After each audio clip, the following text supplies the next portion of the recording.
La gente cree que invocar espíritus es una broma, hasta que escuchan un nombre pronunciado desde la oscuridad. Todo lo que se necesita es una tabla, una pregunta y el valor para escuchar la respuesta. Era 14 de octubre de 2017, cerca de las 2 de la mañana, cuando Ethan Miller decidió salir de la casa donde había vivido toda su vida en Albany, Nueva York. Tenía 15 años, y esa noche la tormenta hacía que el viento azotara las ventanas de su vieja casa en South Pearl Street. Las paredes de madera crujían bajo la furia del clima. Pero lo peor era el ruido de su padre golpeando la pared con un cinturón, gritando sin control. Ethan salió sin hacer ruido, con una mochila que había preparado en secreto durante semanas. Dentro llevaba una linterna pequeña, ropa limpia, un paquete de galletas y algo de dinero que había ahorrado de trabajos esporádicos. Afuera, el olor a hojas mojadas y tierra húmeda golpeó como un puño frío. Caminó bajo la farola parpadeante que apenas iluminaba la acera, pasando frente a la tienda de segunda mano Good Finds, donde el reflejo en la ventana le mostró sus ojos llenos de miedo y determinación. Al pasar por la esquina con la calle Ontario, notó que la vieja panadería Baker's Delight seguía con las luces encendidas, con ese aroma dulce a pan recién horneado que parecía pertenecer a otra vida, una vida que él ya no podía tener. No tenía un lugar a donde ir, solo la necesidad de alejarse. Llegó a la estación de autobuses justo antes del amanecer, temblando y sin saber a dónde ir, pero con la certeza de que no podía volver. Allí, entre el murmullo de viajeros y el eco de sus propios pasos, encontró por primera vez un atisbo de esperanza cuando un hombre mayor llamado Frank, que había trabajado años en el supermercado Price Chopper de Madison Avenue, le ofreció un trabajo temporal. Al día siguiente, sobre las 7 de la mañana, Ethan entró al supermercado Price Chopper. El local olía a pan recién horneado y café caliente, y las luces fluorescentes hacían que todo pareciera más frío de lo que era. Frank H., un hombre de 50 años con gorra azul y gafas gruesas, lo observó con ojos cansados pero compasivos. Sin decir mucho, le ofreció un trabajo para limpiar y empacar bolsas.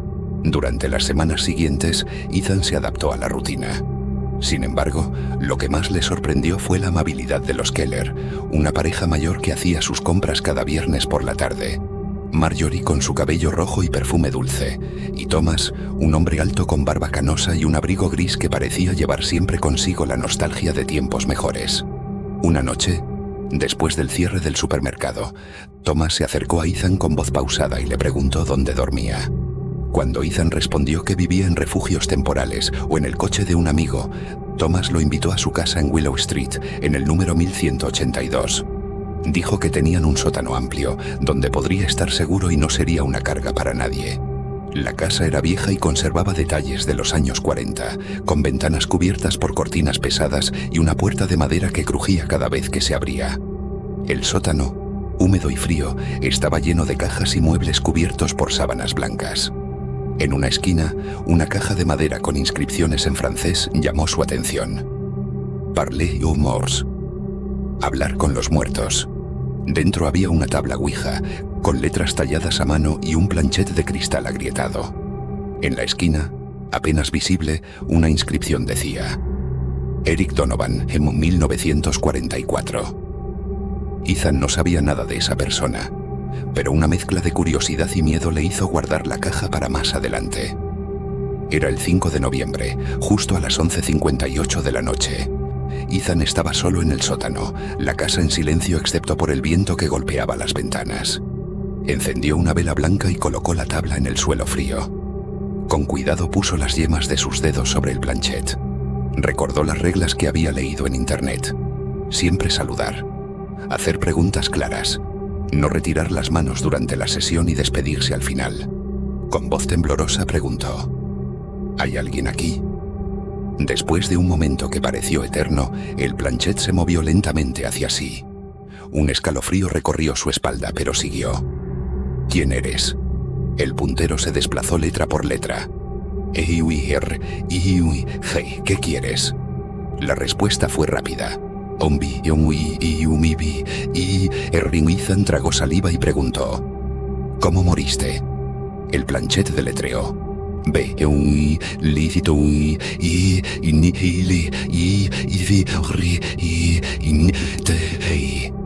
El aire se volvió pesado. La llama de la vela parpadeó y una sombra pareció moverse en el rincón. De pronto se escuchó un golpe seco detrás de él. Ethan se giró, pero no había nada. El planchet comenzó a moverse con fuerza, deletreando. T. U. C. U. E. R. P. O. Una sensación helada le invadió el pecho, como si algo invisible tratara de entrar en su cuerpo. Esa noche, en el silencio oscuro del sótano, algo cruzó un límite que no debería haberse cruzado. Los días siguientes estuvieron marcados por cambios inexplicables. Ethan empezó a despertarse con sudor frío y palabras en francés que no recordaba haber aprendido. Las pesadillas de trincheras, explosiones y gritos de soldados se volvieron frecuentes. Su voz a veces se tornaba grave, con un acento extraño, como si otro habitante invisible tomara el control. Un día, en el supermercado, un cliente lo acusó de hablar solo en francés y actuar de manera extraña. Esa misma noche, en la casa de Willow Street, sus movimientos se volvieron erráticos y sus ojos oscuros parecían mirar desde otro mundo. Fue llevado a un centro de salud mental, donde le diagnosticaron trastorno de identidad disociativo, aunque los médicos no pudieron explicar el origen del cambio tan brusco. Mientras tanto, la policía investigaba la casa de los Keller, donde encontraron un baúl viejo con fotos en blanco y negro de un soldado llamado Eric Donovan, un uniforme manchado de barro y sangre seca, y partes de una tabla Ouija quemada. Vecinos contaron que, en noches sin luna, aún se veía una luz tenue en el sótano y se escuchaban susurros que pronunciaban el nombre Eric con un eco que helaba la sangre. Los médicos no lograron explicar el origen del cambio tan brusco en Ethan. A día de hoy, él sigue internado en un centro psiquiátrico en Albany, donde intenta recuperar su identidad, aunque sus palabras a veces se vuelven incoherentes y sus ojos reflejan un miedo profundo que nadie puede entender. La familia Keller desapareció poco después de que la policía encontrara el baúl con las fotos y la tabla Ouija quemada. Nadie sabe qué pasó con ellos. El caso de Ethan Miller sigue siendo un misterio sin resolver. Una historia que la gente del vecindario aún susurra cuando la noche cae y la luz de la luna desaparece. Algunos dicen que la presencia de Eric Donovan todavía ronda Willow Street, buscando aquello que perdió hace más de 70 años.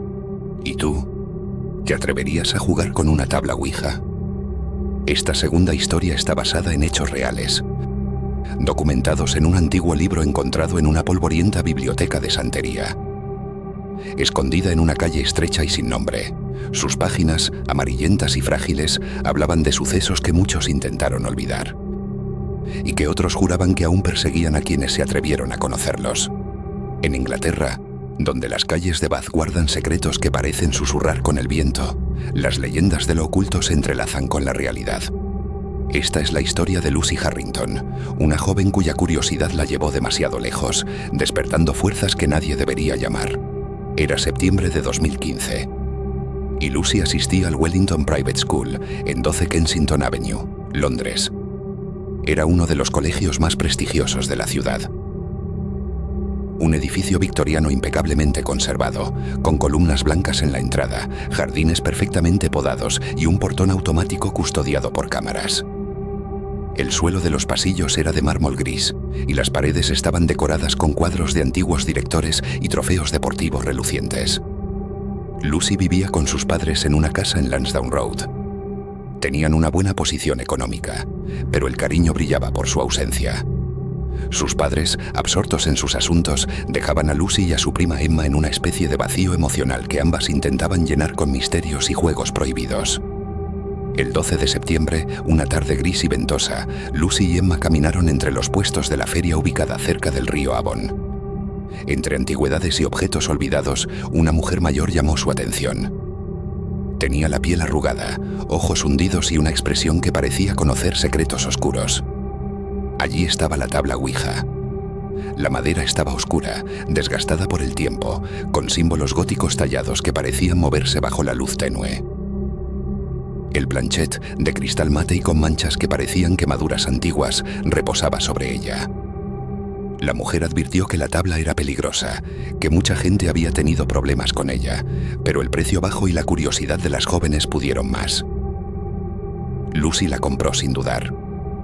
Aquella noche, en la casa Harrington, las cortinas pesadas apenas dejaban filtrar la luz de la luna. Lucy y Emma se sentaron frente a la tabla, en la mesa del comedor. El silencio era profundo, roto solo por el leve crujido de la madera y el susurro del viento. Lucy encendió una vela blanca y colocó sus dedos sobre el planchet, seguida por Emma. Con voz temblorosa preguntaron: ¿hay alguien aquí? El planchet permaneció quieto por un momento. Luego comenzó a moverse lentamente, deslizando su cristal sobre las letras hasta señalar S, I. Un escalofrío recorrió sus espinas dorsales. ¿Quién eres?, preguntó Lucy, la voz casi un susurro. El planchet deletreó con calma: S, A, B, I, N, A. ¿Qué quieres?, continuó Emma sin apartar la vista del planchet. La respuesta fue rápida y cada letra parecía pesar más que la anterior. B, E, N, G, A, N, Z, A. El aire alrededor se volvió frío, como si la habitación hubiera cambiado de temperatura en un instante. Lucy sintió una presencia invisible que apretaba su pecho, dificultando la respiración. Emma empezó a temblar, y sin que ninguna supiera cómo, comenzó a murmurar palabras en latín, un idioma que ninguna de las dos conocía. De pronto, el planchet se deslizó hacia la palabra B, U, R, L, A. Ambas sintieron que algo oscuro y antiguo había entrado en ese pequeño espacio. Una sombra que ya no se iría fácilmente. En los días que siguieron, Lucy empezó a cambiar. Su voz se volvió más grave, como si un eco de otra época vibrara en ella. Sus movimientos eran rígidos y su mirada, antes curiosa, se tornaba fría y distante. Emma también sufrió cambios. Parecía como si ambas compartieran un vínculo invisible y oscuro. Durante las noches soñaban con una monja de rostro severo, ojos oscuros y una cruz rota colgando del cuello, encerrada en un convento de paredes manchadas y pasillos interminables. Una noche, Lucy fue encontrada en el jardín hablando sola con una voz que no era la suya, pronunciando frases en latín y nombres que ninguna reconocía. Emma intentó detenerla, pero fue arrastrada por una fuerza invisible dentro de la casa. Desesperados, los Harrington buscaron respuestas y descubrieron la historia de Sabina, una monja del siglo XVIII que había sido acusada de brujería y encerrada hasta morir en un sótano oscuro. Se decía que su espíritu buscaba justicia y venganza. La tabla Ouija había sido su vínculo, pasando de mano en mano, dejando tras de sí una estela de miedo y desgracias. Hasta hoy, Lucy y Emma permanecen internadas en un centro psiquiátrico en Bath, sus cuerpos luchando entre la lucidez y la posesión. La tabla Ouija desapareció misteriosamente de la casa Harrington, pero algunos vecinos juran escuchar, en noches sin luna, cánticos antiguos y susurros que llaman por el nombre de Sabina. ¿Y tú? ¿Te atreverías a invocar lo que no entiendes? Estas historias apenas comienzan. La segunda parte traerá más casos reales y oscuros secretos de la Ouija. Suscríbete y no te lo pierdas.